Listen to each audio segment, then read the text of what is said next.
One of the rare disasters of Trump foreign policy that is not attributable to his broken brain and even more broken egomania, this is Trump trading Ukraine for Venezuela. One of the rare disasters of Trump foreign policy that is not attributable to his broken brain and even more broken egomania, this is Trump trading Ukraine for Venezuela. This is Trump trading Ukraine for Venezuela.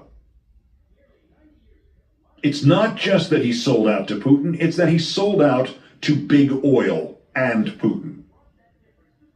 The reason Trump has not only never fully committed to defend Ukraine and Europe, but deliberately stalled on Putin's behalf by constantly changing America's position and constantly moving the chronological goalposts, is that when the day finally came that he felt emboldened to act, to invade Venezuela illegally, to overthrow its government illegally, he knew Putin would do nothing, provided that the U.S. had done nothing about Ukraine.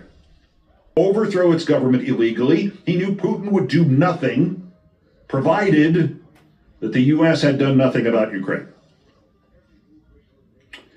And thus, this is not just about the darkness of the reality that America under Trump is now guilty of international terrorism and the worst kind of regime change and of murder to benefit corporations. It is that it is part of a transaction by which we let Putin do this to Ukraine and where next? Poland. It is that it is part of a transaction by which we let Putin do this to Ukraine and where next? By which we let Putin do this to Ukraine and where next? Poland. If Trump stands aside as Putin goes for Finland, does Trump get Greenland? And now you see where this is headed. It's Hitler and Mussolini again. And finally, those who have insisted Trump is not Hitler are in one sense correct. He's not Hitler in this equation. He's not the leader in this edition of international scumbaggery. He's just the Mussolini.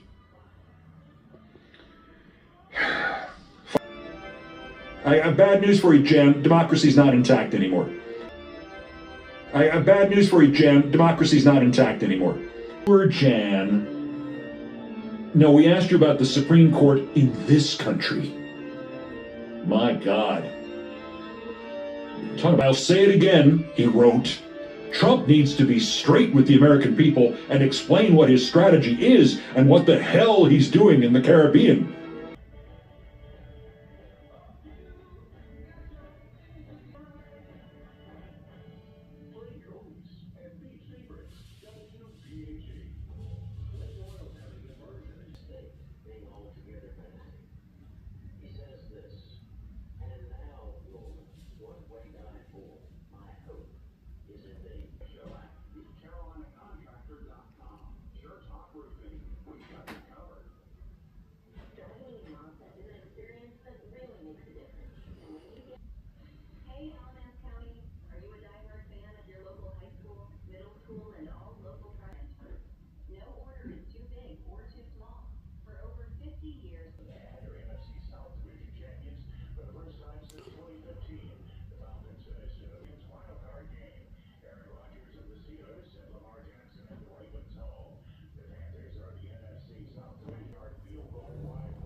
Good morning. How you doing this morning?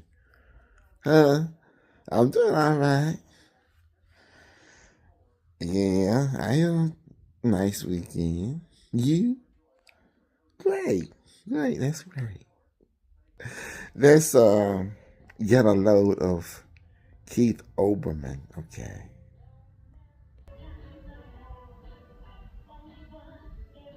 Trump is now the military dictator of Venezuela, replacing Maduro, the military dictator of Venezuela. After what Trump called his extraordinary military operation, itself suspiciously evocative of Putin's invasion of Ukraine by his special military operation, coincidence, no doubt, weakened, mentally degenerating, soulless president of the United States, and now also absentee el presidente of Venezuela. That's two countries he doesn't have the brain power to run. El of Venezuela. That's two countries he doesn't have the brain power to run.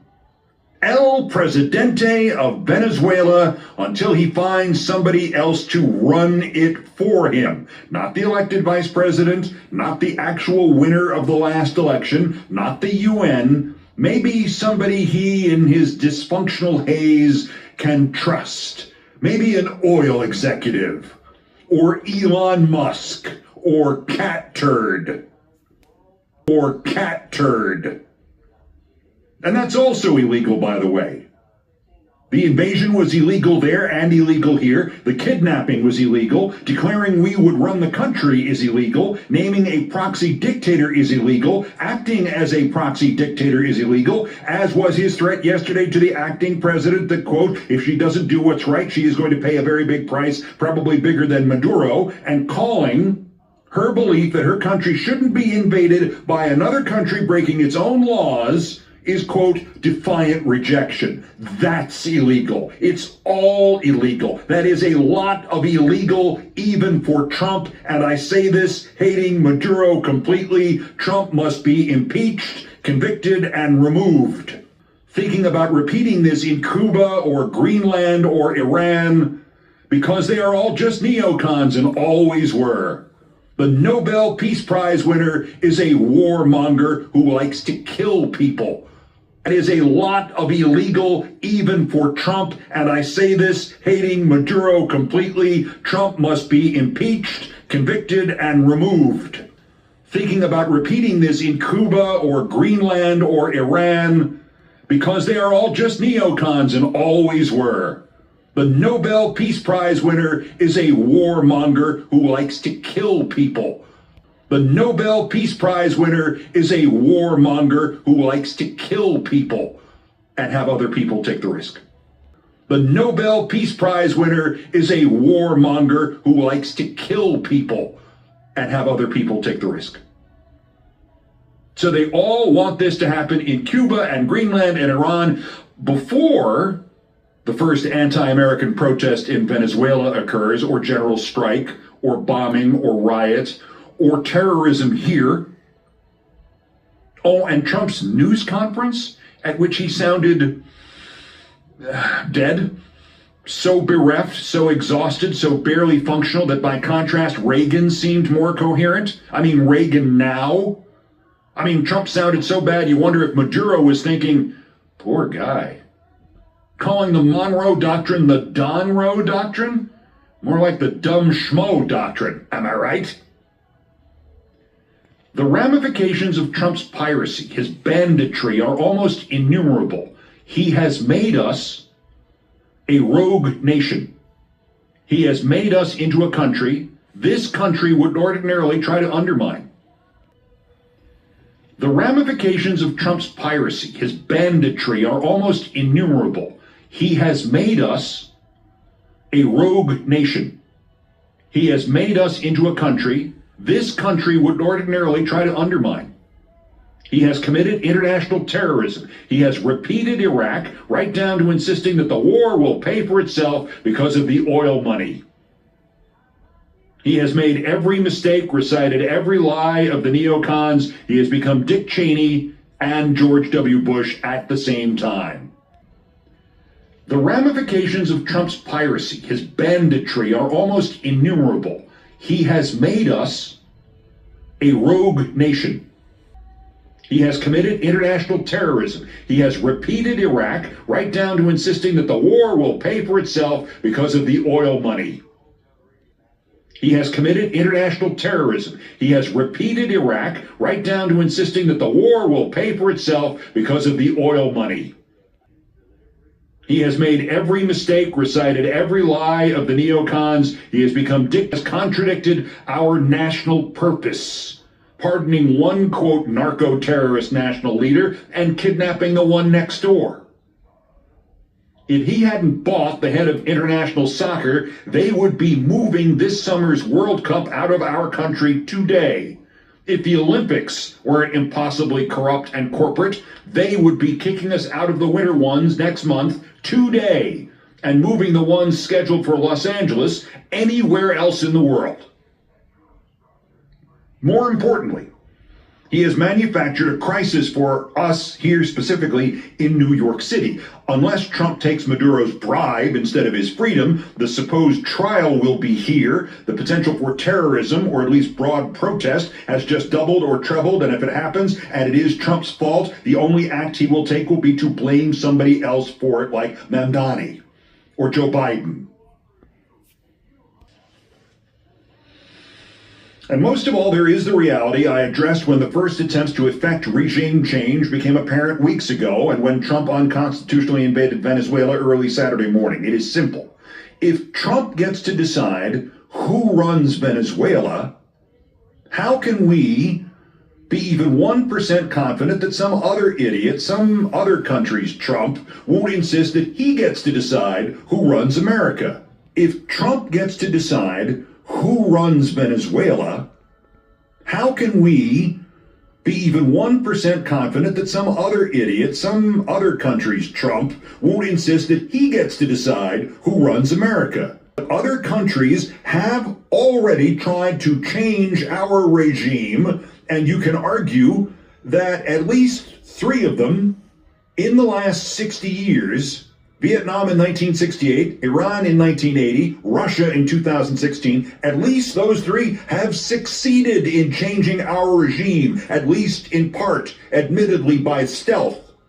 Other countries have already tried to change our regime, and you can argue that at least 3 of them in the last 60 years, Vietnam in 1968, Iran in 1980, Russia in 2016, at least those 3 have succeeded in changing our regime.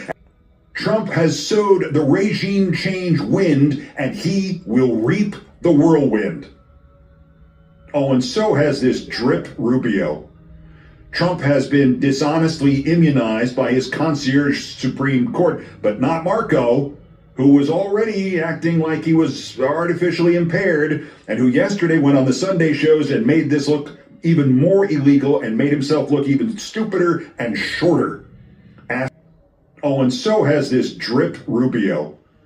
Trump has been dishonestly immunized by his concierge Supreme Court, but not Marco, who was already acting like he was artificially impaired, and who yesterday went on the Sunday shows and made this look even more illegal and made himself look even stupider and shorter. Asked on NBC if the Cuban government is Trump's next target, even though just like Venezuela, they don't produce or send fentanyl here either, and they were all insisting this is not about regime change, Rubio stupidly said, quote, "I think they're in a lot of trouble, yes." Then on ABC, Marco Rubio dug his own impeachment. Stephanopoulos. Trump said the U.S. is going to run Venezuela under what legal authority? Rubio. We want a better future for the people of Venezuela. Stephanopoulos. I'll ask again. What is the legal authority? Rubio. We have court orders. Ooh! Little Marco has court orders. The same administration openly defying court orders here now hides behind court orders there. On ABC, Marco Rubio dug his own impeachment. Stephanopoulos. Trump said the U.S. is going to run Venezuela under what legal authority? Rubio. We want a better future for the people of Venezuela. Stephanopoulos. I'll ask again. What is the legal authority? Rubio. We have court orders. Ooh! Little Marco has court orders. The same administration openly defying court orders here now hides behind court orders there. Also, Marco Rubio lied about getting congressional approval, War Powers Act and all that little stuff. And his defense is to hide behind court orders here. Quote, in an interview with the Washington Post, Rubio denied that he lied and said he promised to get congressional approval only if the United States, quote, was going to conduct military strikes for military purposes. This was not that. This was a law enforcement operation, Rubio said. Bullshit. Bullshit. When pressed that U.S. forces bombing Venezuela, seizing its leader, and claiming to, quote, run, unquote, the country would be widely interpreted as a military operation, Rubio did not relent, saying, quote, the mission was in support of the Department of Justice. Now, unless they've renamed the Department of Defense from the Department of Defense to the Department of War to the Department of Justice Junior, he's lying again. And he's a moron. Oh, and let's not forget the moment that Marco Rubio began to act like he was stoned. When they first asked him about Ukraine last month, and he said that wasn't our war because it was on another continent. The Trump premise, there's an ocean between us. Nobody can ever get across an ocean. It's on another continent, Ukraine. Hey, you know what? Venezuela is on another continent. I mean, honestly, impeach this lying twerp son of a bitch along with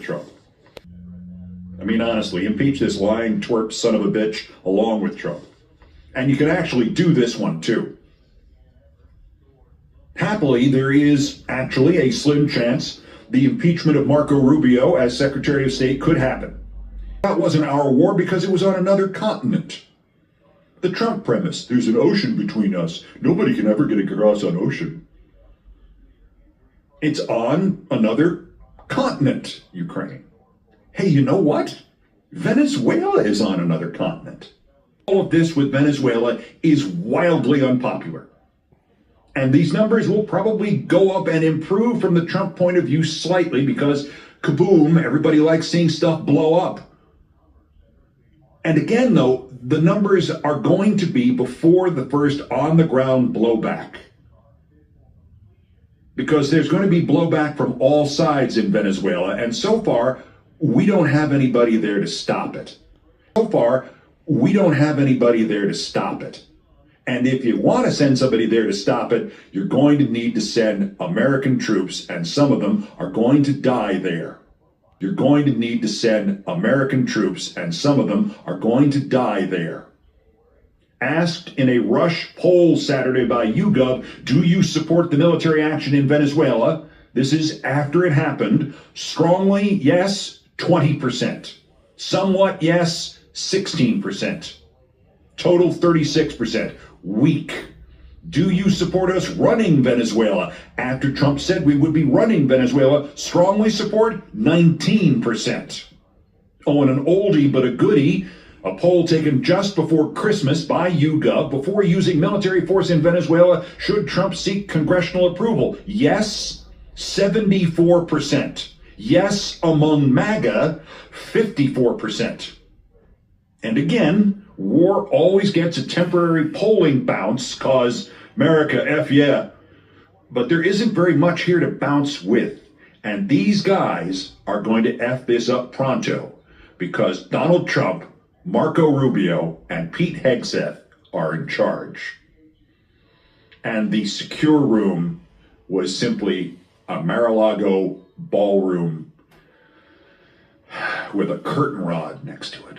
The columnist Dave Troy of the Washington Spectator, who remembered this, of all the international reactions to El Presidente Trump, the most interesting one is Putin's, because Putin is the Sherlock Holmes dog that didn't bark in the night. Venezuela was Russia's top ally, Maduro's biggest supporter. Putin has been virtually silent almost all through the buildup, and he's been silent since this happened. And this underscores what Fiona Hill, Trump's senior director for Europe and Russia on the National Security Council, one of the few to recognize quickly the amazing breadth of Trump's imbecility and his immorality. On October 14th, 2019, Hill testified during the first Trump impeachment that there was linkage between Putin and Trump and Ukraine and Venezuela. Director Hill testified about the back-channel conversations from the spring of 2019, and I'll quote her testimony. This is, March, April into May, where we were having a standoff over Venezuela. And the Russians, at this particular juncture, were signaling very strongly that they wanted to somehow make some very strange swap arrangement between Venezuela and Ukraine. In other words, if we were going to exert some semblance of the Monroe Doctrine of, Russia keeping out of our backyard, because this is after the Russians had sent in these 100 operatives essentially to, basically secure the Venezuelan government and, to preempt what they were obviously taking to be some kind of U.S. military action, they were basically signaling, you have your Monroe Doctrine, you want us out of your backyard, well, we have our own version of this. You're in our backyard in Ukraine. Unquote. One of the rare disasters of Trump foreign policy that is not attributable to his broken brain and even more broken egomania, this is Trump trading Ukraine for Venezuela. This is Trump trading Ukraine for Venezuela. One of the rare disasters of Trump foreign policy that is not attributable to his broken brain and even more broken egomania, this is Trump trading Ukraine for Venezuela. You tell the truth, and the room goes quiet. Someone clears their throat. Someone looks away. Someone changes the subject like nothing happened. Not because you were wrong, but because you were accurate. You tell the truth. You made things uncomfortable. You made things uncomfortable. You made things uncomfortable. You always cause tension. You should have just let it go. And just like that, the truth is no longer the problem. You are. This is how it starts. You made things uncomfortable. You always cause tension. You should have just let it go. And just like that, the truth is no longer the problem. You are. This is how it starts. Not with abuse you can point to, not with cruelty that leaves marks, but with a quiet betrayal, the moment a system chooses comfort over honesty and decides you are the risk. You weren't punished for lying. You were punished for noticing, for naming what was obvious, for refusing to participate in the silence. And the most destabilizing part, you didn't accuse anyone. You didn't attack the system. You just didn't play along. That's why it felt so confusing. That's why the response felt disproportionate. That's why you walked away, wondering what you did wrong. Because in families built on denial, truth is not neutral. It's a threat. Once you notice this pattern, you can't go back to pretending you didn't. And the person who tells it becomes the enemy by default. So if you were labeled too much, negative, dramatic, or disloyal for saying what everyone could see, if you learned that honesty cost you safety, if you felt the shift, the silence, the subtle punishment the moment you spoke plainly, this video is for you, because what happened to you wasn't accidental. It was systemic. And once you see that, the story you were taught about yourself can never fully survive again. Here's the lie you were handed early and forced to live inside. They didn't tell you outright. They reframed you. They called it drama. But what you were doing was disrupting denial. They called you negative, but you were being accurate. They called you too sensitive, but you were noticing patterns everyone else had agreed not to notice.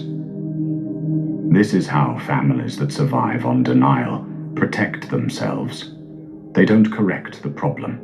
They correct the person who names it. So the lie becomes structural. If you name tension, you are the tension. If you point out inconsistency, you're causing conflict. If you ask an honest question, you're starting something. You notice the tension before anyone names it. Your body feels it. Your chest tightens. Your stomach drops. You say something simple, not accusatory, just real. And suddenly, you're making it a big deal. Not because it was a big deal, but because saying it out loud threatens the agreement everyone else is protecting. Because in these systems, loyalty is not love. Loyalty is obedience. Loyalty means don't say what you see. Don't trust what you feel. Don't disrupt the emotional economy. Silence keeps the peace. Truth breaks the illusion. So they invert reality. They call honesty harsh. They call clarity unnecessary. They call pattern recognition overthinking. And slowly, the lie sinks in. If I speak, I lose connection. If I notice, I become the problem. If I'm honest, I'm unsafe. This is the inherited lie. That harmony means silence. That love means compliance. That truth is negotiable as long as the system stays intact. And here's the part they never admit. Your role wasn't to be honest. Your role was to absorb discomfort so no one else had to change. That's why your clarity was punished. That's why your words were reframed. That's why you were taught to doubt your perception instead of trusting it. So let's pause here, not to fix anything, but to name what already happened. Who benefited when you stayed quiet? Who became uncomfortable when you spoke plainly? And who needed you to doubt yourself so the system could keep pretending nothing was wrong? Because once you see the lie for what it was, you start to understand something crucial. You weren't too much. You were too accurate for a system that depended on you staying silent. Here's what was actually happening beneath the surface, the part no one ever explained to you. Dysfunctional families don't run on truth. They run on homeostasis. Homeostasis means the system's priority is not health, not honesty, not repair, but stability. Whatever keeps things familiar gets protected. Whatever disrupts that familiarity gets neutralized. And truth is the most destabilizing force there is, because truth collapses hierarchy. It exposes contradictions. It names what everyone else is working to avoid. It interrupts the unspoken agreement that says, we don't talk about this. So when someone tells the truth in a system like this, the system doesn't self-correct. It redirects blame. This is where scapegoating begins. Scapegoating isn't about who's wrong. It's about who's convenient. The system selects one person to carry the discomfort so everyone else can stay comfortable. You point out what everyone avoids. You name the pattern. You say the thing that breaks the spell, and suddenly, you're the problem. This is called projective identification. The family offloads its anxiety, guilt, anger, and shame onto the one person who can articulate it. Not because you caused it, but because you can hold it. They feel something is wrong. They just can't tolerate knowing where it comes from. So the feeling gets assigned to you. If you're distressed, you're unstable. If you're angry, you're aggressive. If you're sad, you're dramatic. The emotion doesn't disappear. It just gets relocated. That's how the identified patient is created. The identified patient is the one person the system points to and says, see, that's the problem. As long as you're labeled, no one else has to look at themselves.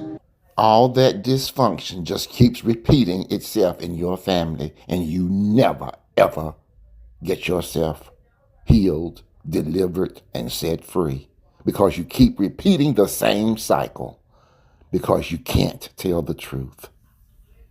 It exposes contradictions. It names what everyone else is working to avoid. It interrupts the unspoken agreement that says, we don't talk about this. So when someone tells the truth in a system like this, the system doesn't self-correct. It redirects blame. This is where scapegoating begins. Scapegoating isn't about who's wrong. It's about who's convenient. The system selects one person to carry the discomfort so everyone else can stay comfortable. It ain't gonna be You point me. out what everyone avoids. I'm done with You that. name the pattern. You gonna You get say the yourself thing that right. breaks the spell. I'm sick of And your damn suddenly, ass. you're the problem. This is called projective identification. The family offloads its anxiety, guilt, anger, and shame onto the one person who can articulate it. Not because you caused it, but because you can hold it. They feel something is wrong. They just can't tolerate knowing where it comes from. So the feeling gets assigned to you. If you're distressed, you're unstable. If you're angry, you're aggressive. If you're sad, you're dramatic. The emotion doesn't disappear. It just gets relocated. That's how the identified patient is created. The identified patient is the one person the system points to and says, "See, that's the problem." As long as you're labeled, no one else has to look at themselves. The marriage doesn't get examined. The parenting doesn't get questioned. The emotional neglect doesn't get named. But we're gonna stop that. We're gonna correct it, and we're gonna correct it now, because I'm 65 years old. I've lived through this for 65 years. I'm sick of it. You're gonna get your ass right, or the Lord is going to take you off this earth.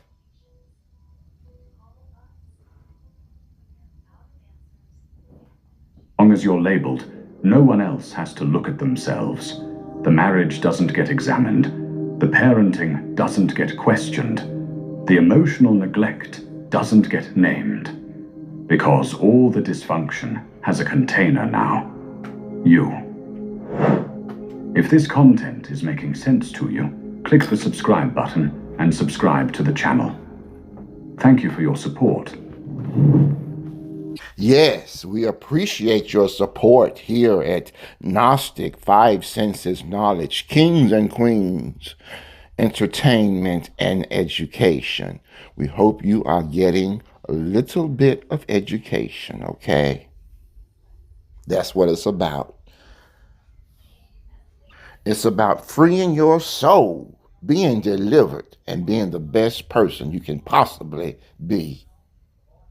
The Cash App, if you would like to support, is $, the alphabet G as in go, and the word Kings, $G Kings, Kings, $G Kings. That's the Cash App. Thank you. Let us continue. And here's the most important part. The system doesn't attack the honest person because they're wrong. It attacks them because they're accurate. Yes, exactly. Accuracy threatens the illusion. Yes, they cannot handle the truth. If you tell them the truth, they get mad. They don't want to hear it. They get mad and angry. That's pitiful. That's not good. System doesn't attack the honest person because they're wrong. It attacks them because they're accurate. Accuracy threatens the illusion. Accuracy threatens the roles. Accuracy threatens the story that keeps everyone else safe. So the system does what all closed systems do when survival is threatened. It punishes disruption. You point out the inconsistency. You're accused of causing conflict. You describe what actually happened. You're told you're holding on to the past. You name the pattern. Suddenly your tone, your timing, your intention becomes the focus, not the truth. You. This is how dysfunctional systems stay intact. They don't eliminate the problem. They eliminate the messenger. And once you understand that, one thing becomes painfully clear. Yeah, they want you dead. They don't want you around telling no truth. They're going to try to get rid of you because you tell the truth. That's what they do. You. This is how dysfunctional systems stay intact. They don't eliminate the problem. They eliminate the messenger. And ain't that terrible? Ain't that awful? They don't want the truth. So they get rid of the person telling the truth. That's sick. This is how dysfunctional systems stay intact. They don't eliminate the problem. They eliminate the messenger. And once you understand that, one thing becomes painfully clear. This is why honesty doesn't get corrected in these families. It gets punished. Once honesty threatens the system responds the only way it knows how. It assigns roles, not because those roles are true, but because they keep the illusion intact. And here's the key insight most people never hear. These roles aren't personalities. They're assignments. You didn't become anything. You were positioned. Let's expose them. The truth teller, rebranded as the threat. This is where... Exactly. Rebrand them as the threat. Rather than tell the truth, we'll just make up some lies and put it on them. We ain't gonna tell no truth. We work for the devil, but we gonna say we work for the Lord. Who's fooling who? And here's the key insight most people never hear. These roles aren't personalities. They're assignments. You didn't become anything. You were positioned. Let's expose them. The truth teller, rebranded as the threat. This is where you were placed. The moment you named what was obvious, noticed what was inconsistent, or said what everyone else was silently adjusting around, you stopped being insightful and became difficult. You didn't raise your voice. You didn't attack anyone. You didn't break the rules. You just told the truth. And that made you dangerous. So the label changed. Now you're negative, dramatic, confrontational, always causing tension. Not because you were wrong, but because truth destabilized the roles that kept everyone else safe. You say one honest sentence, the room goes quiet. Someone sighs. Later, you're told you made things uncomfortable. The golden child, rewarded for compliance. Every system that punishes honesty must reward silence. That's the golden child. They don't challenge the narrative. They don't name the tension. They don't disrupt the emotional economy. They perform wellness. They mirror approval. They absorb praise for doing nothing. And here's the part that stings. They're not rewarded for truth. They're rewarded for not seeing. You're labeled too much for asking a question. They're praised for being easy. Same room, same behavior, different outcome. Because compliance looks like loyalty in families that fear the truth. The enabler protects peace, not people. This role is quieter and often more confusing. The enabler sees what's happening. They feel the tension. They notice the injustice. But they choose peace over protection. Every system that punishes honesty must reward silence. That's the golden child. They don't challenge the narrative. They don't name the tension. They don't disrupt the emotional economy. They perform wellness. They mirror approval. They absorb praise for doing nothing. Because compliance looks like loyalty in families that fear the truth. They absorb praise for doing nothing. And here's the part that stings. They're not rewarded for truth. They're rewarded for not seeing. And that's right sad, ain't it? That's really, really pitiful. They are rewarded for shutting up, keeping the truth silent, and saying nothing, and letting evil persist and repeat itself. That's the cycle that we are in. Nothing ever gets done. It just stays repeated cycles of ignorance.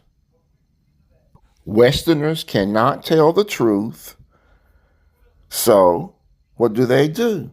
They repeat cycles of ignorance because they never, ever evolve. They never evolve. They just stay dumb and ignorant in that same old cycle. Thank you for listening to Gnostic 5 Senses Knowledge, Kings and Queens. Entertainment, and I hope you get some education. We hope you get some education along the way. Be light for somebody. The world is too dark. We need some light. We need some love. We need grace and mercy in this world. The world has turned plumb evil. It won't last like that.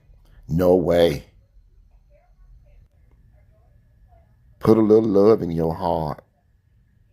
You were not forgotten. You were hidden. Hidden on purpose. Hidden by design. Hidden because what you carry is not safe for shallow seasons, weak systems, or fragile minds. Some gifts cannot be released early. Not because they are small, but because they are dangerous. Dangerous to darkness. Dangerous to false authority. Dangerous to systems built on lies. And tonight, this message is not to flatter you. It is to wake you up. Take a breath. Let your spirit settle. Because what you are about to hear is not motivational, it is confirmational. Chosen one, from the moment you were formed, heaven already knew something about you that the world could not be trusted with. Your spirit was too disruptive for early exposure. Your insight was too sharp for immature environments. Your authority was too heavy for undeveloped seasons. That is why your life felt delayed. Others were celebrated early. Others were promoted quickly. Others were affirmed loudly. But you were placed in obscurity, silence, and misunderstanding.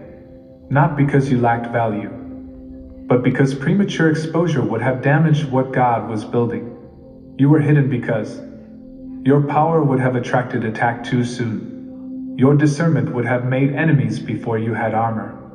Your voice would have threatened systems not yet ready to fall. So heaven covered you, not with comfort, but with delay, not with applause, but with pressure. Because only pressure reveals whether power can be trusted. Chosen one, let's be honest. You've always felt different, but not in a glamorous way. Different in depth, different in awareness. Different in how quickly you see through people, patterns, and intentions. You didn't learn discernment. You were born with it. That's why crowds exhaust you. That's why shallow conversations drain you. That's why entertainment rarely satisfies your soul. Your spirit was built for government, not distraction. You carry a presence that shifts rooms even when you stay silent. You carry a weight that unsettles people who rely on masks. And here is the truth most won't say. Some people disliked you before they ever knew you. Because your spirit exposed things they were hiding from themselves. That is not arrogance. That is spiritual authority. And authority is never released early without cost. Chosen one, your resistance was not random. The intensity of your battles was not accidental. You faced betrayal early because your heart needed to learn discernment, not bitterness. You experienced isolation because your spirit needed to learn hearing, not noise. You went through confusion because clarity born without struggle cannot be trusted.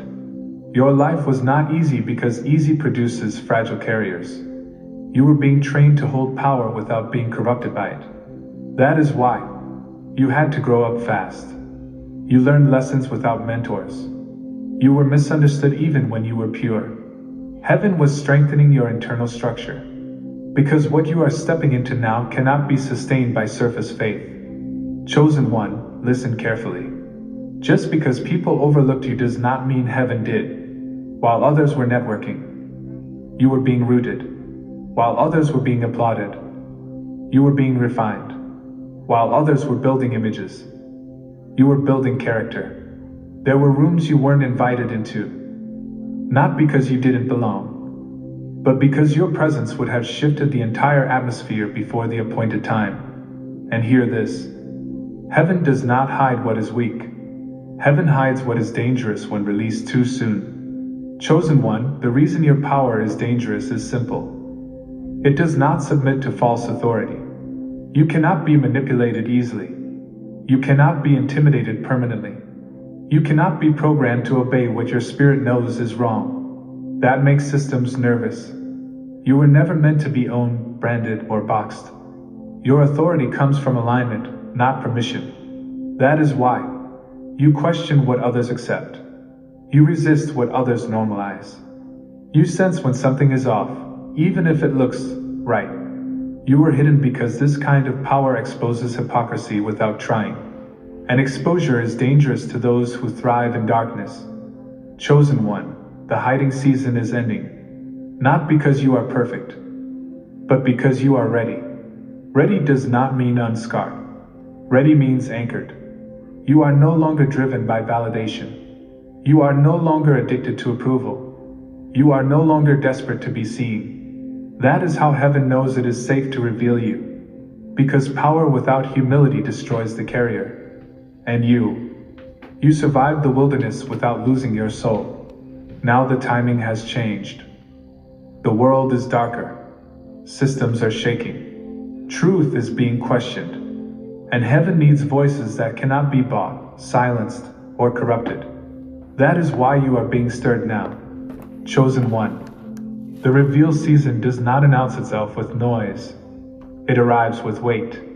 That is how heaven knows it is safe to reveal you. Because power without humility destroys the carrier.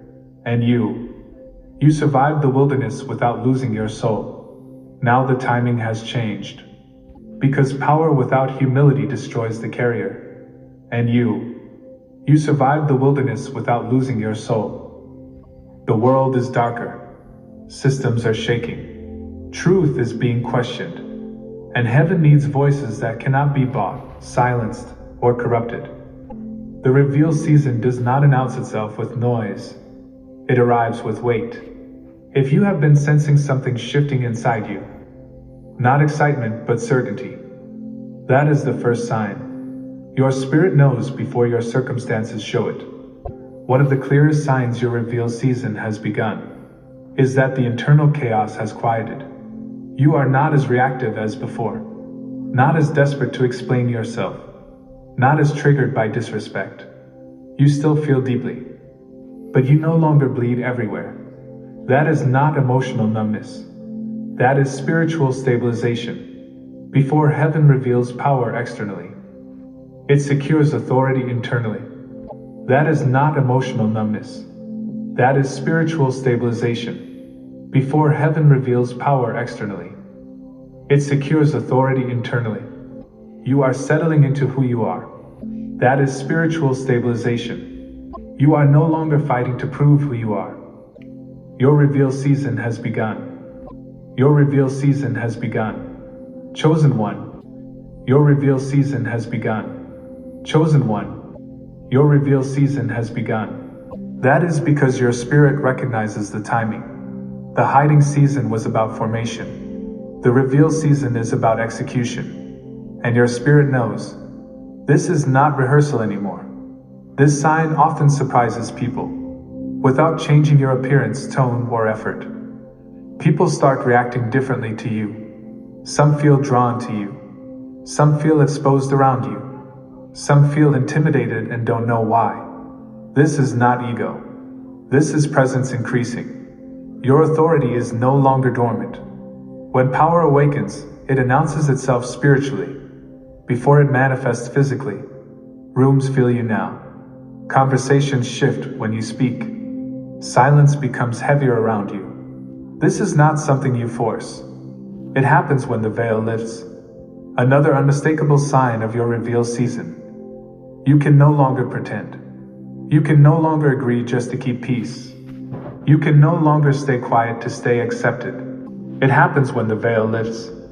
Another unmistakable sign of your reveal season. You can no longer pretend. You can no longer agree just to keep peace. You can no longer stay quiet to stay accepted. You can no longer lower standards to stay included. Not because you are becoming harsh, but because alignment matters now. What once felt flexible now feels wrong. What once felt manageable now feels heavy. That is because revelation requires purity of alignment. Power flows cleanest through vessels that refuse compromise.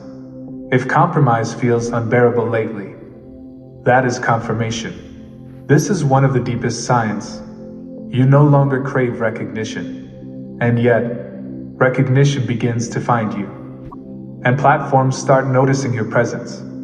You stop explaining your worth, and others start affirming it without prompting. This is how divine revealing works.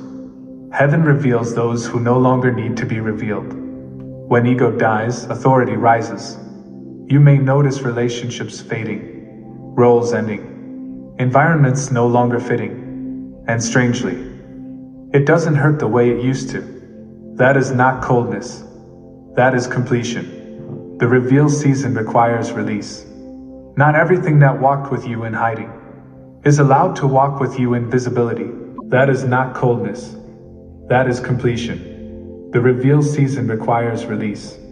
Not everything that walked with you in hiding is allowed to walk with you in visibility. Some chapters must close quietly. Some chapters must close quietly. Heaven reveals those who no longer need to be revealed. When ego dies, authority rises. You may notice relationships fading, roles ending. It doesn't hurt the way it used to. That is not coldness. That is completion. Not everything that walked with you in hiding is allowed to walk with you in visibility. Some chapters must close quietly. If endings are happening without chaos, your reveal season is active.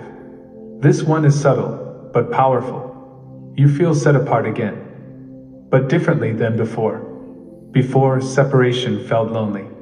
Now, it feels intentional. You feel watched. Not by people, but by destiny. It feels like heaven is paying attention now. Because it is. The same hand that covered you is now positioning you. When you speak now, you feel it. Your words carry clarity. Your tone carries authority. Your silence carries presence. You don't speak more. You speak truer. And when truth aligns with timing, it becomes power. Questions that lies are terrible at answering, because lies aren't built for examination. They're built for escape. Every attempt they made to fix the story only exposed it further. They added layers when simplicity was needed. They spoke more when silence would have helped. They tried to explain away inconsistencies instead of addressing them honestly. And in doing so, they revealed exactly what they were trying to hide. The story didn't fall apart because you attacked it. It collapsed because it couldn't stand on its own. You didn't interrupt the process. You didn't rush the outcome. You understood that exposure is most powerful when it's self-inflicted. When people see it unfold naturally, without force, without manipulation, without drama. That kind of revelation sticks. It changes perception permanently.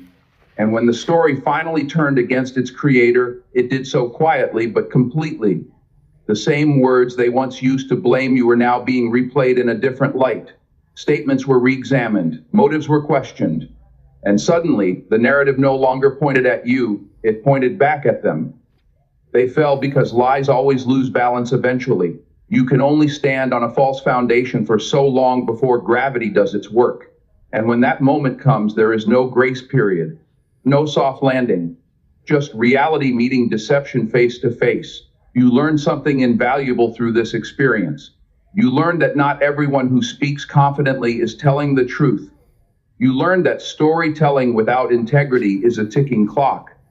And you learn that you don't need to rush justice when truth is already moving in your favor. When the dust settled, there were no victory speeches, no public confessions, just an unspoken understanding that the story had failed, that the blame had missed its mark, and that you had outgrown the need to be vindicated.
In the playoffs, you need to find that extra gear.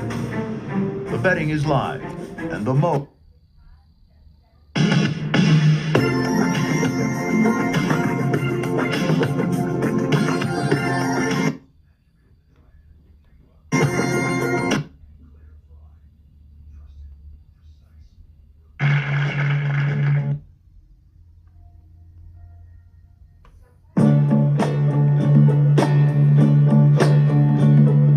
Think of your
It happened so suddenly.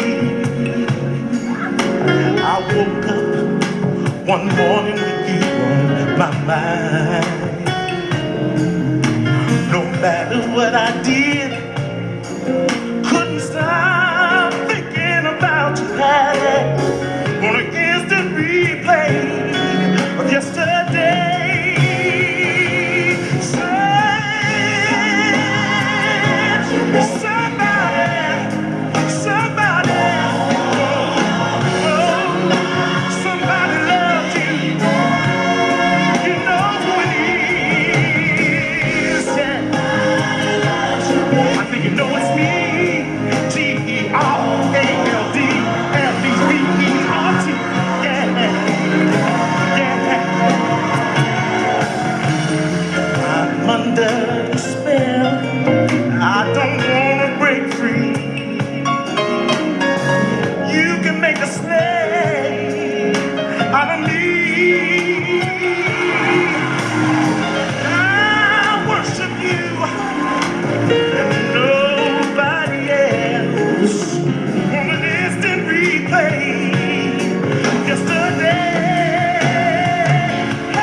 To show me how to spread my wings and fly.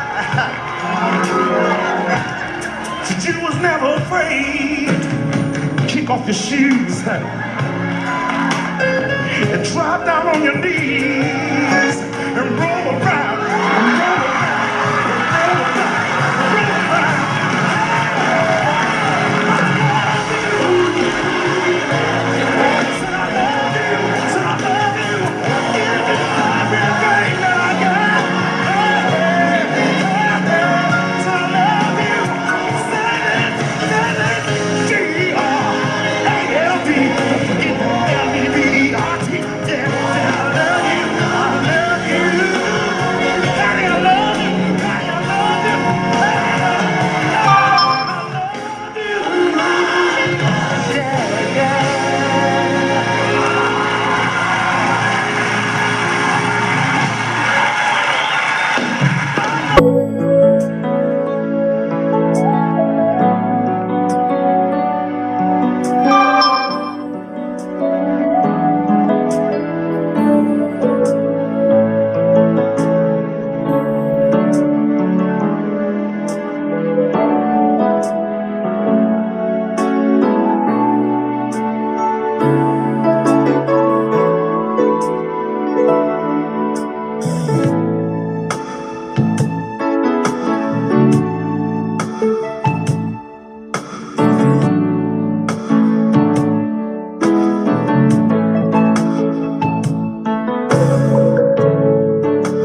wanna be loved.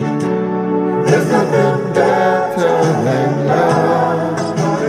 What could you ever be thinking of? It's better by far. So let yourself reach for that star and go no matter how far to the one you love. To Made all these words I say. You don't have to guess what's going on inside my head. Just try to know all the things that our hearts say. Listen to love and always get love to lead the way. Whenever you love, There's nothing better than love.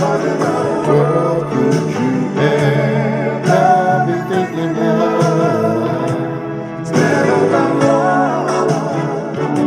So let yourself reach for that star and go no matter how far to the one you love. You know for love I'd go anywhere. I would go there.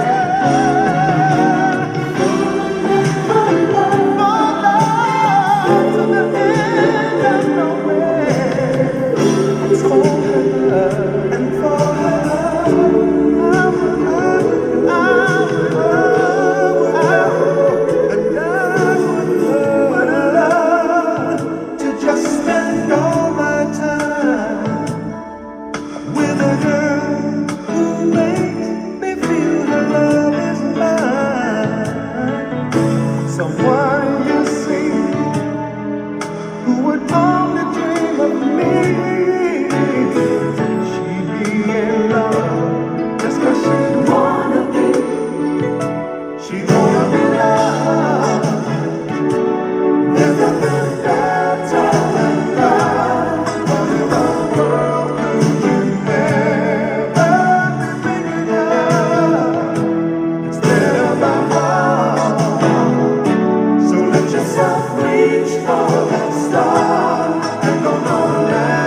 to the one you love.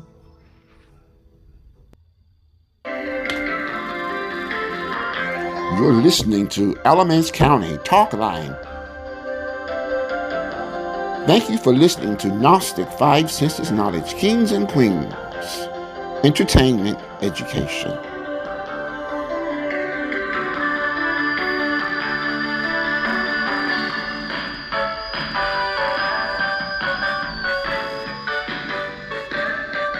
Well, good morning and welcome to Talk Line. Glad to have you along. Boy, it's been a while since we had Talk Line. I don't have any problem with that. Now, for the United States to run Venezuela, that's nation building. I'm not in favor of that. You know, let them run their own country. They've got the person who was the vice president. You know, we can give them guidance and help, but I'm not interested in taking over countries. I don't think that's a good idea. I think that's bad. That's bad for the United States. That's bad for Venezuela. You know, let them sort out their problems. We arrested a person that happened to be their president. He was there was some controversy about that, whether he actually won or not. He sort of took it over. The person that was truly elected, and Maduro took it. Well, you know, that's another thing altogether. But I don't think we need to be running Venezuela. Saying that's what's going on, I'm saying let's keep an eye on it, make sure that's not what happens. We don't need to be running Venezuela. 222-9224. Let me tell you about Alamance Fence. Alamance Fence can improve the appearance and value of your home with a fence that will define your property, whether it's your business or your home or your vacation home. They can take care of it. They've been serving Burlington, Elon, Graham, Mebane, and the surrounding areas for a long time. Wixit, Gibsonville, Hall River. You know, at Alamance Fence, they have a lot of pride in the work that they do. They do chain link fences and ornamental fences, privacy fences like they did for us in Wixit, wood fences, aluminum, vinyl, split rail, picket fences. Maybe you need a dog kennel. Well, they can do that. Farm fencing, electrical gate openers, they'll help you with that. Come on, 336-228-8274. Talk with Drew. All the nice people there, whether they're in the office or the people out in the field, they do great work, and they're wonderful, wonderful people to do business with. Alamance Fence. On Talk Line. Good morning, you're on Talk Line. Well, Mr. Harry, let me wish you a late happy birthday, sir. I wasn't aware that time had come upon us again. Well, I've been sneaking. I don't want anybody to know about it. I've been trying to keep it quiet, you know. You were right there. They come too fast. I tell you, since you've been away, though, I got to start off this morning for 2026 with some good news. I got a flashback to what happened in the Military Bowl when my ECU Pirates defeated Pitt. Hey.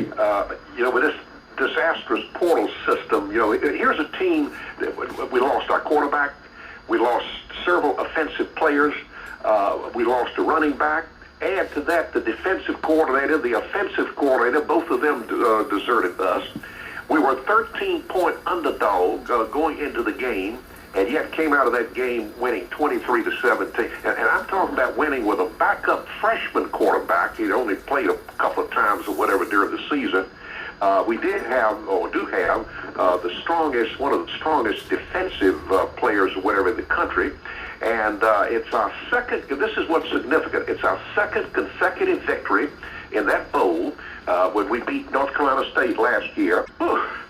In response to President Trump's decision to remove the president of Venezuela from office, I want to read one response to that. Quote, unilaterally attacking a sovereign nation is an act of war and a violation of federal international law.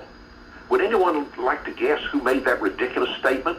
How about this Democratic Socialist Mayor Mandami? Then there are those from the Democratic Party, which have been invaded by the evil forces of hell, who align themselves with this kind of socialist or whatever, and they'll say that the socialist Mandami is right.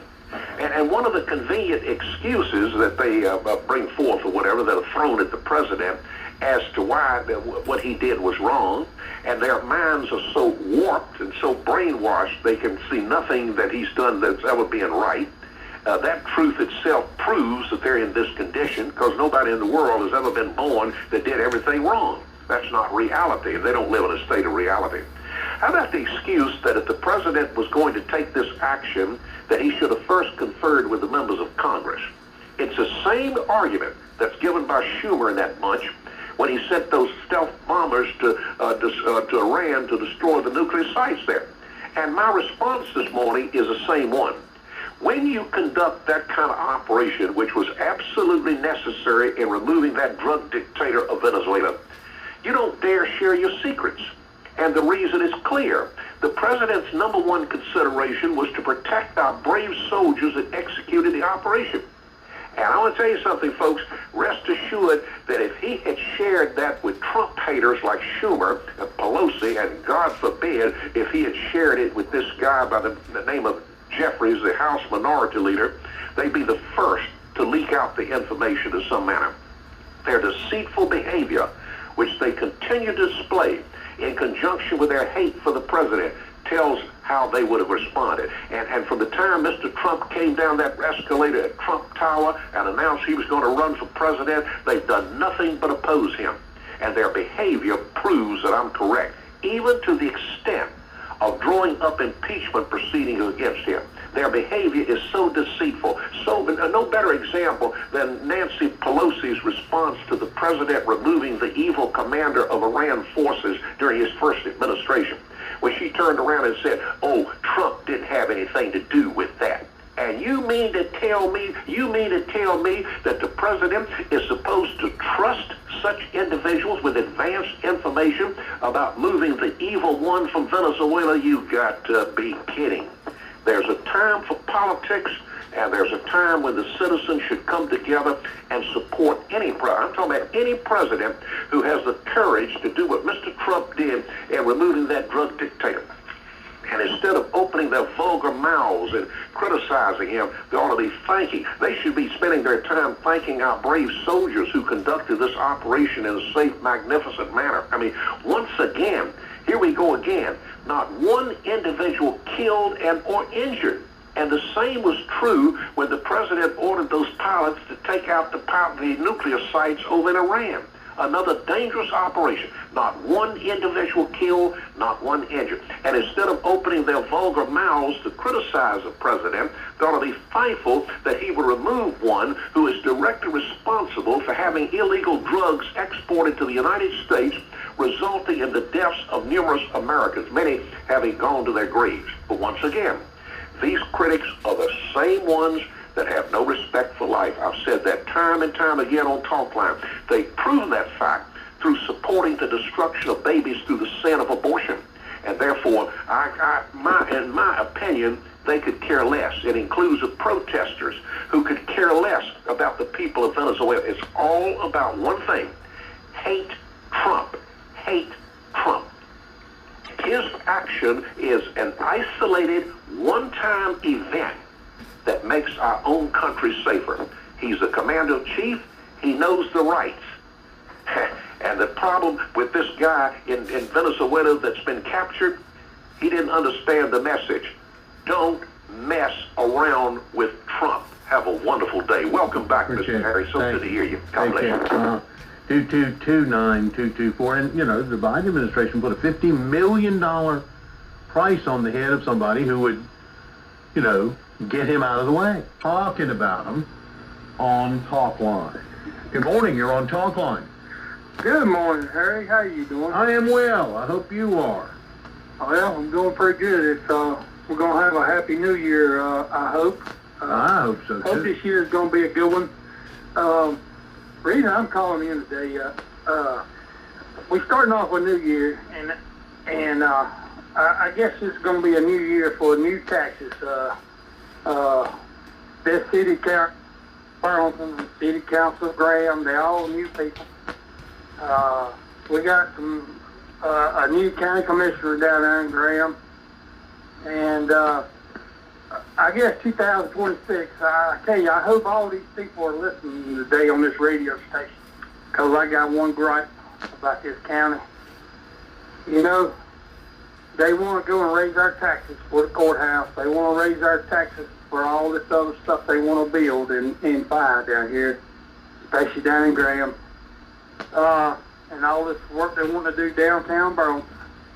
You know, it's all well and good, but you know, they raise our taxes and they expect us to keep our houses in the city of Burlington, city of Graham, Alamance County. They expect us to keep our houses clean on the outside, keep the yards clean, keep driveways, and keep the house and the residential areas clean. Well, you know, I've noticed in the past couple of weeks, I've rode around Burlington County, and I tell you, have you looked as people look at these mobile home parks, how bad they look, and how these old mobile homes are in these parks? They look like they're falling in. One down on Apple Street in Burlington, I guarantee you they got illegals in there, and they got building mobile homes in there. It's about fall down, and they're unhealthy. The one over on 49 on in Hall River, there's two of them down at Hall River. They are not kept up.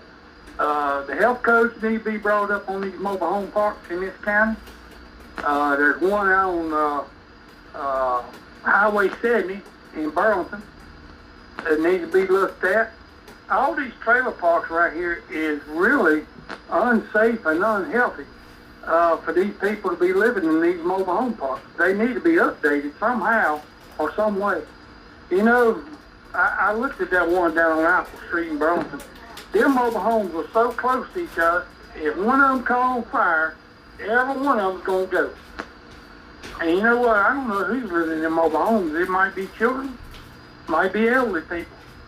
But if one mobile home catches on fire, they all going to go.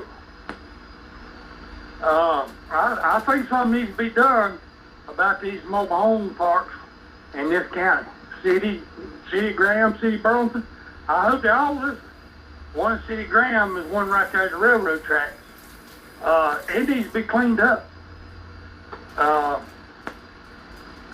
These people all down here at the City Council in Graham, Burlington, and the county commissioners, I hope they listen. Because I tell you, before they go and start raising taxes this year on the other people in this county, let's see about getting these mobile home parks cleaned up. All right. I tell you, it looks terrible. Okay. And, you know, I don't know who the owners are of these mobile home parks, but somebody needs to do some investigation on these mobile home parks. Mm-hmm. They just, I just know we're going to have some problems, issues down the road sooner or later with all the trash and everything built up. The one down on Apple Street even had a wooden shed built on the outside of the mobile home and a fire barrel beside it to keep it warm. So I guess it was running heat from a fire barrel outside, so they keep the trailer warm inside. I just don't get it. I think there's some people not doing their jobs on these mobile home parks. Mm-hmm. But I just really hope the county commissioners, City of Burlington, City of Graham is listening to this, because something needs to be done about it. All right. Maybe they do listen, so maybe they'll find out and do something about it. All right. Appreciate it. Thank you. Enjoy your year. Yes, sir. Take care. All right. 222-9224. You know. Oh my, I was caught. It was on the line about something else, but that last call. Does he think people would live like that if they had a course? They wants to shoot the county and the city on people that can't do no or aren't there. I couldn't say this, but when I was first married, I lived in a trailer. When you sat in the bathroom, you had to straddle a hole that you could see down to the ground. But I worked out of it. If I wouldn't have had somewhere else, I had. But if they had come and shut me down, that's frankly been on the street, I guess, or living with a family if they take me in, you know. Lord have mercy, people. Get down off your high horses. Anyway, let's go to Venezuela this morning. Seems like some people forget history. I always call Venezuela Esso land. Do you remember Esso? Sure. Okay. See, Venezuela was unimportant to anybody until they discovered oil. The oil wire is heavy oil, ain't much, it takes a lot of refining, but it's a whole lot of it. And ESO went down there, built the infrastructure. They made Venezuela. All right. So the people, Chavez come along and said, look, these Americans, you better elect me democratically elected. Now, he was. He took the majority of the vote. They tried to say it safe and all, but the people were pretty happy, so that's the start of it. But Chavez, he took over and nationalized the oil, kicked that oil out, and I think that's where we got Valvia or whatever you call it. That was the Venezuela oil company, I think. But anyway, Esso was out, and then he got dictated. Chavez kind of become a hard, what you call it, dictator or whatever they want. It seemed like Donald Trump kind of. But it kind of says, what I say goes, irregardless of what the people want. Then, so, anyway, along comes elections, and old Maduro got up in there, and with the U.S.-backed woman back then, I forget her name, but she's in the news again, because that's who they were talking about replacement with. She actually, what she done, she won the Nobel Prize here last year and dedicated it to Trump. So I don't know if that's in this scenario or not. I mean, you could draw a line and say, But anyway, just call this, all they need to do is just call this, send Exxon back down there and just name the country Exxon, and let them run it. That's how I reckon, because that's who was running it before. And this has been going on and been a coming since at least George Bush first, I reckon. I can keep my dates straight. But they none of them really had nerve enough to do, what it was just done. But it wasn't an accident, people. We are, if you think all this stuff that happened is accident, then it would be different if the Democrat went in. The only difference, I don't think the Democrat went in and took him, not knowing we got right now. Took him out. But did they want him out? You better believe they want him out. They want that old, prop up old, get that the other countries can't go to this, whatever they're trying to do with the monetary system, because with that biggest supply of oil under our control and influence, this BRICS or whatever they're calling it ain't never going to get off the ground. Between us and Venezuela and Saudi Arabia and us, BRICS ain't going nowhere with, their new monetary system. But anyway, that's one old fool's opinion. And gosh almighty, people, give the people, poor people, a break. I mean, putting the county and the city on them, leave them alone. Good gosh almighty, you help them up. Don't kick them down. All right. Later. Appreciate it. Thank you. 222-9224. I think anybody that lived, the reason that we lived in a home was because we couldn't afford anything else. All the other things that, that are out there, maybe we'll figure it out. Well, right now it's oil, and it means everything. It really does.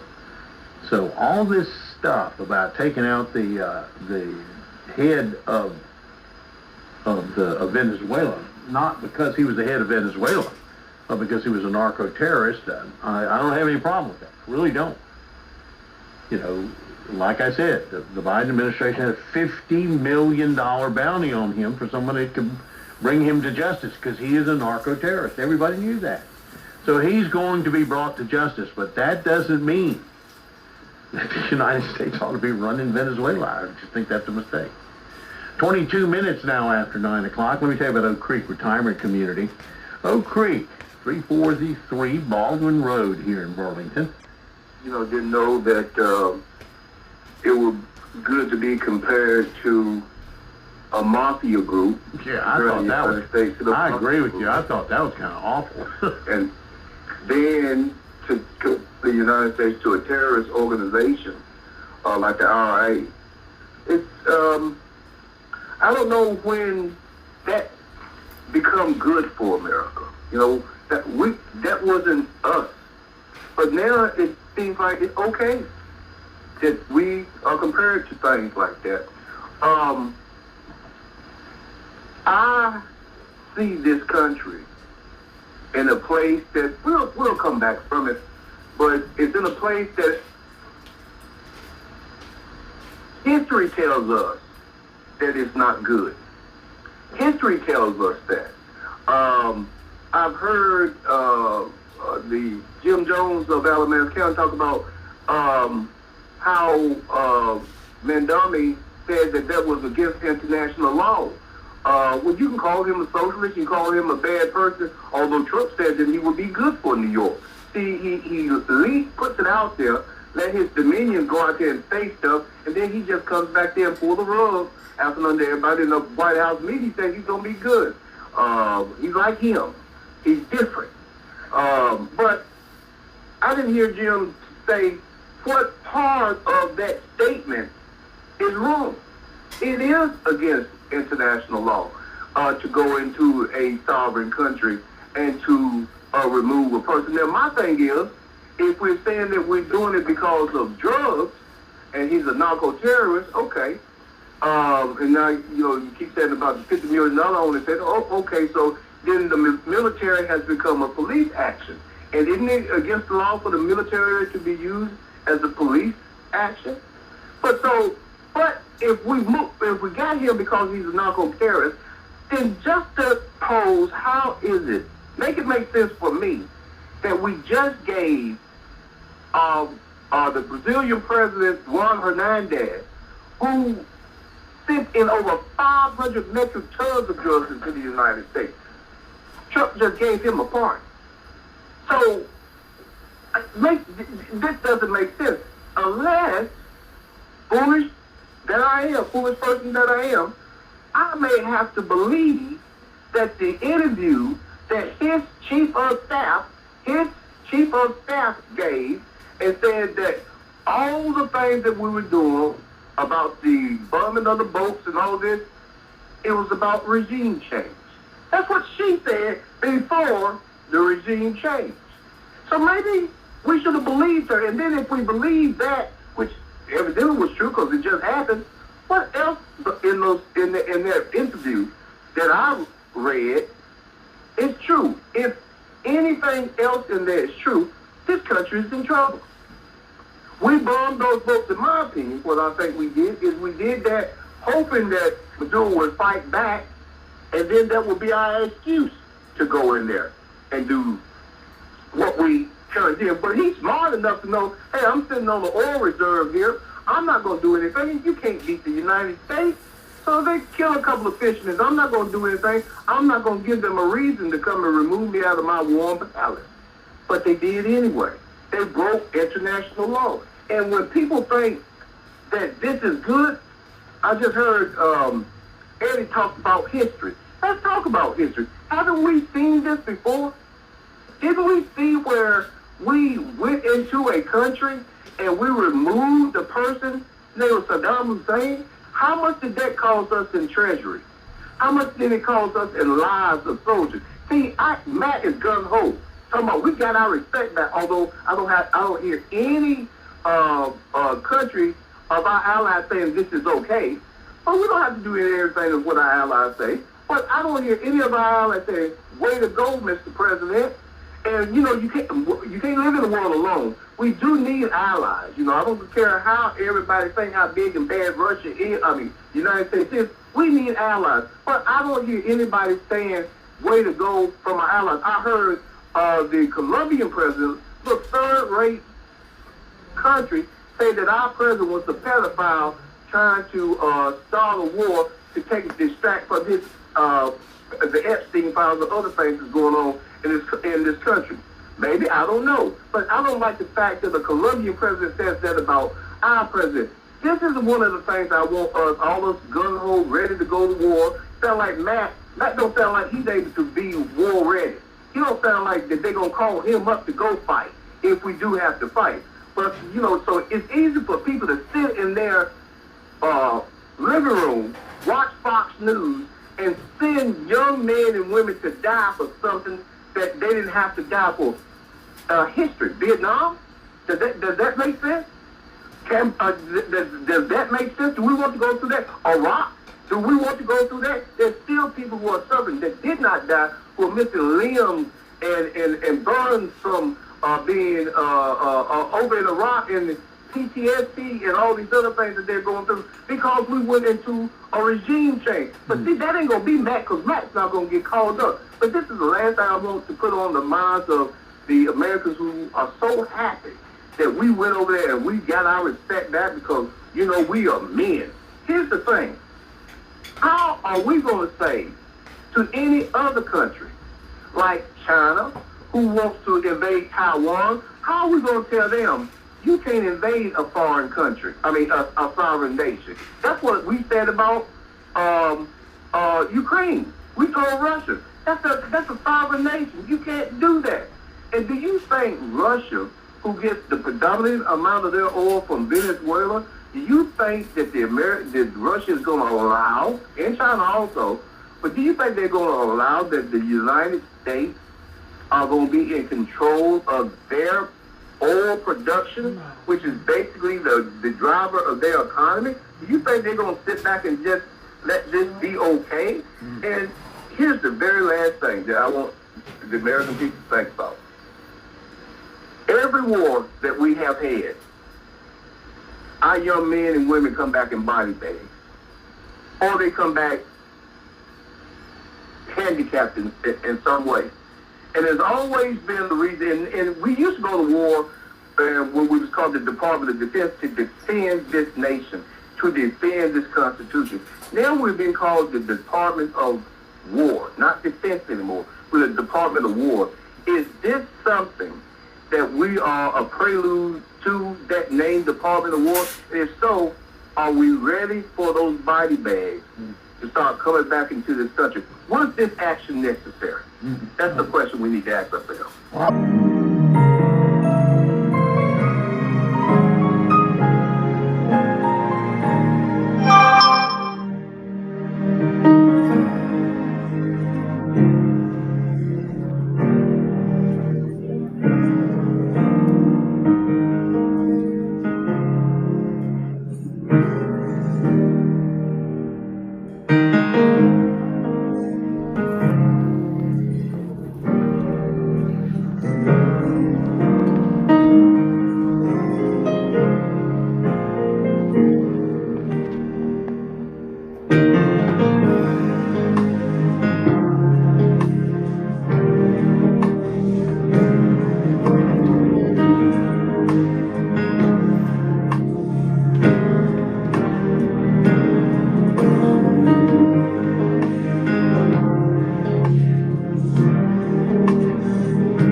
Let me tell you about Village Square auctions and estate sales and Instagram. They're at 1808 Anthony Road, right there, number 101 in Burlington. Village Square auctions and estate sales. Now, Amy is, probably answer the phone. Lisa is the auctioneer. She's out gathering up business, but talk to either one of them. They do wonderful work. I love great auction. And you can check them out online. You can go to villagesquareauctions.highbid.com, and you can look at the items that they got there that you can bid on. You can sign up and bid on those, and then check them out at villagesquareauctions.net. Tell them that you heard us talking about them on Talk Line.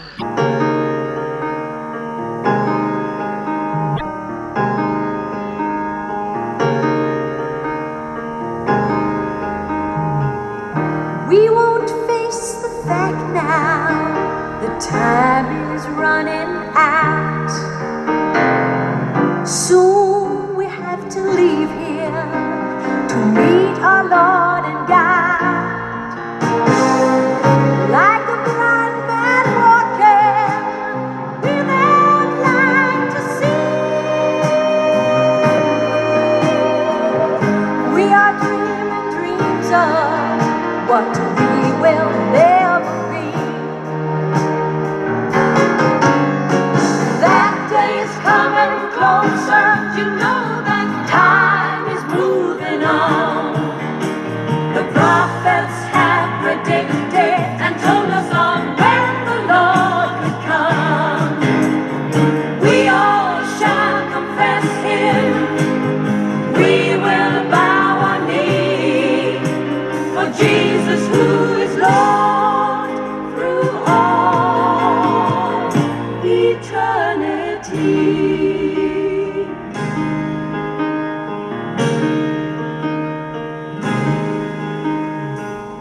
Signs of the time are showing very clear. We have but a minute, and Jesus will be here. Now's the time to wake up. Now's the time to see. When the Lord will come, He'll come for you and me. That day's coming closer. You know that time is moving on. The prophets have predicted and told us of when the Lord will come. We all shall confess Him. We will bow our knee for Jesus, who is Lord through all eternity.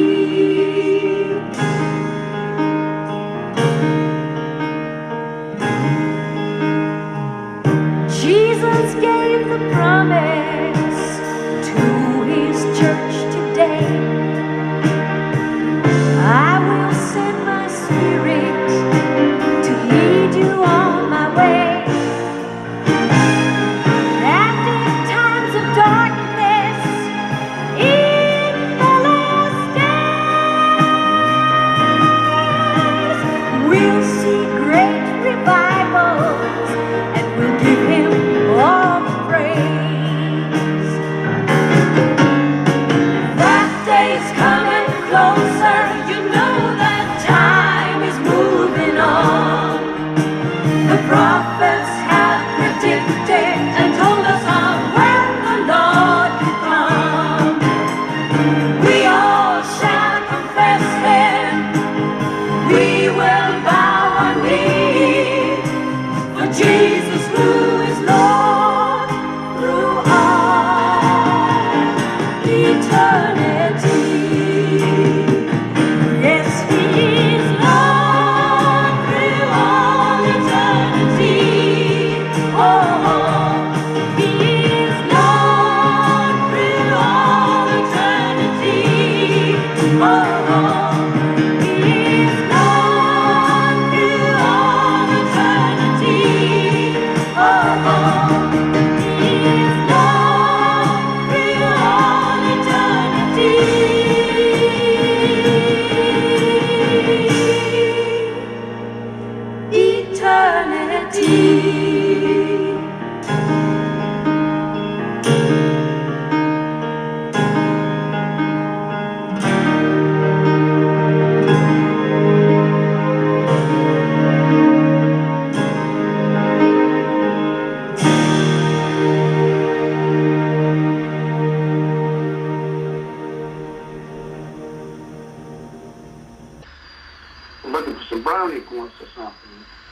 or may not. He just might have a different mindset than others. But, Harry, I was listening to you say that there was an open invasion in Venezuela. They go in by, look, the definition of invasion is go into another country by force. They went in by force, killed some 80 people, so I heard, and kidnapped the president and his wife. If that's not an invasion, then they just do away with the word. Well, see, I guess I'm thinking that Russia invading Ukraine is an invasion. What they did was an insertion. They went in and took somebody that was there. They didn't stay. They left out. The Russians are saying. It's still an invasion. Well, I don't think it meets the definition. But then I understand Harry, what you're saying. Harry, if you don't think it meets the definition. I mean, and the reason I say that, Charlie, is because I looked it up before I said anything. I looked up what the definition of invasion is, and occupation is part of that. And this they're not occupying. No. If you go in by force, go in by force with hostile intent. And Trump said the United States are now going to run Venezuela. That's and I hope he was joking, because that would be stupid. No, he's not. No, you didn't see him smiling, did you? Well, he jokes sometimes and doesn't. I think it's stupid. I hope he doesn't do He that. wasn't joking about that. Well, I don't know. I'm just, if you know that, that's fine. I just disagree. I don't know whether he meant that, and I sure hope he doesn't, because that would be stupid. He was solemn. He told the people what he meant. He wasn't joking, nothing to joke about. He put it into action. He went and kidnapped. He invaded the country by force. And he had just outside of the city limits, he had a warship, battleship. He had every intentions of invading it. That's exactly what he did. But now, he can't. This is just my take on what Trump does. I think Trump is highly impressed by Vladimir Putin, who invaded things.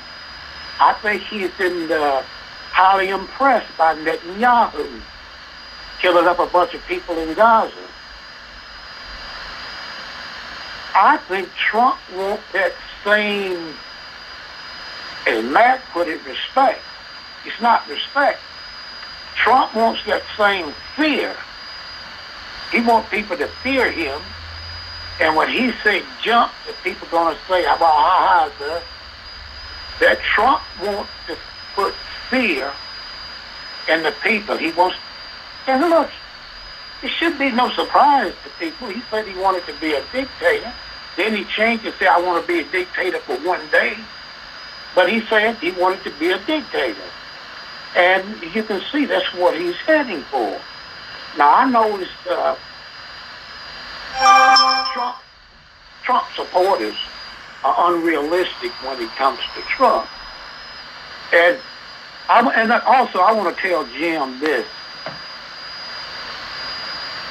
Reports that I heard, 9 people were wounded in the invasion, and some of those are in critical condition.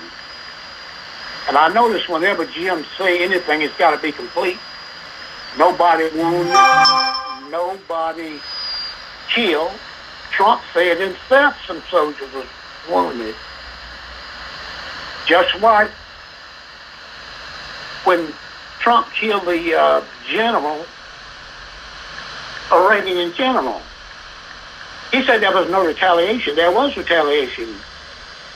They bombed a base in Iraq. Soldiers, some of those soldiers, they did a percussion bomb, and some of those soldiers are nothing but vegetables now. Critical condition. But see, Jim not going to look that up and tell you anything about that because it wouldn't look good for the home team. Jim wants to see Trump seen in the perfect light, but there's a whole lot of things wrong with what Trump just did. He told the people he went in and did this stuff for oil. Now, he can't... See, as far as I'm concerned, Trump has lost all of his credibility. He can... And Michael said as much when he talked about if China wants to invade Taiwan, he can't tell Putin anything about pulling out of Ukraine. And to let me say this, Trump has not put any pressure on. He put pressure on Zelensky.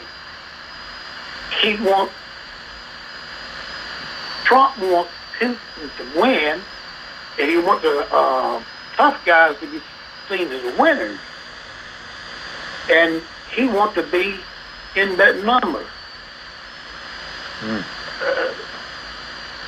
Just like when the Saints go marching. All right, appreciate it. it. Be in that number. All right. And I think it's kind of, here again is a weak, it's sad how weak Congress is in these things, but I can see why Congress is weak, because you've got like people like Jim, who never read the Constitution, says that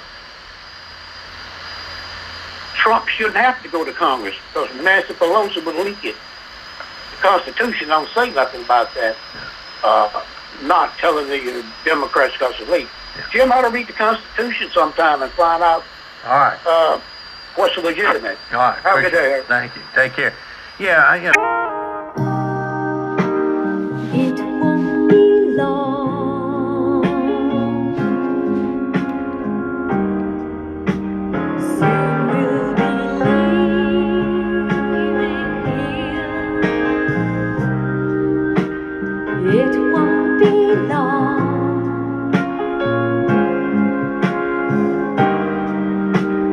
We'll be going home.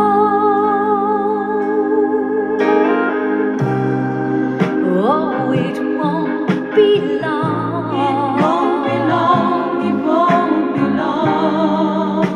Soon we'll be leaving here. It won't be long. It won't be long. It won't be long. We'll be going home.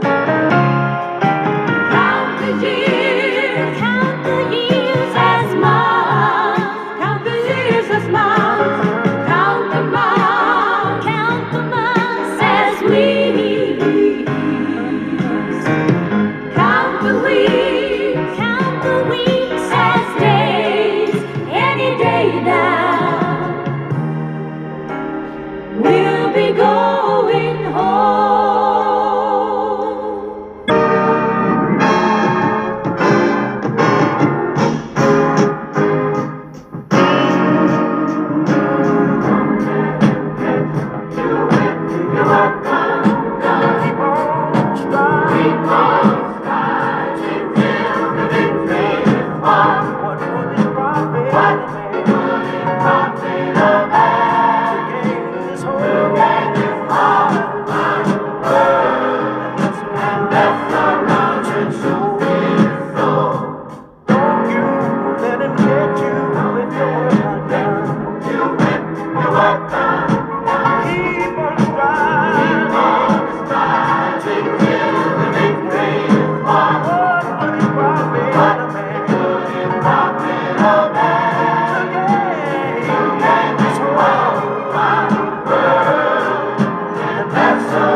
We must work while it's day,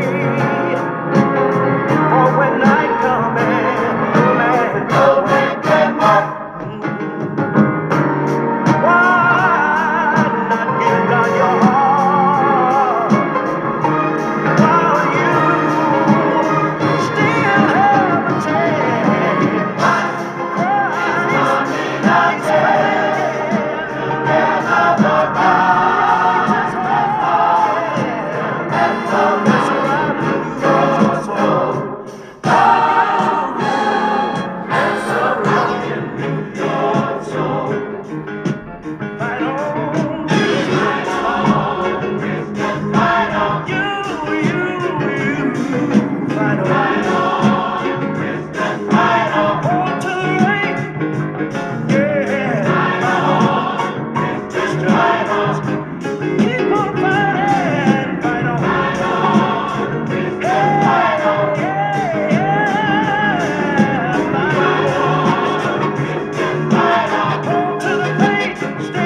discouraged, Just looking for some kind of sign kind of sign. to reassure you that he's not forgotten. But remember your past whenever you ask. God was right there, Right there, carrying through, right there, opening doors opening doors for you. because he's faithful. Faithful in every way.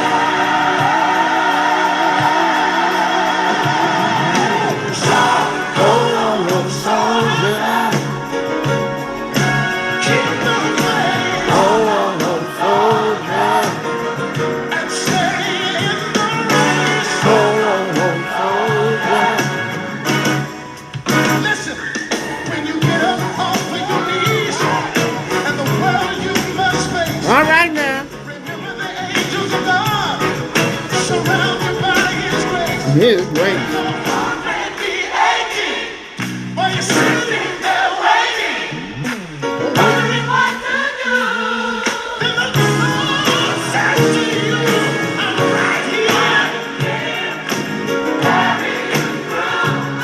I'm right here. 'Cause He's faithful.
Thank you for listening to Gnostic Five Senses Knowledge, Kings and Queens, Entertainment, Education.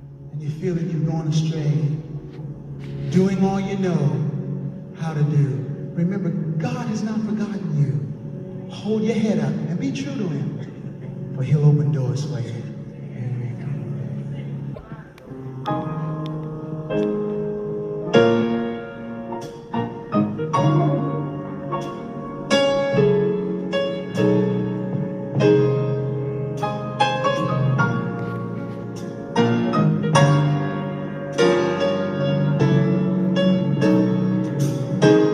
You're listening to WJODY.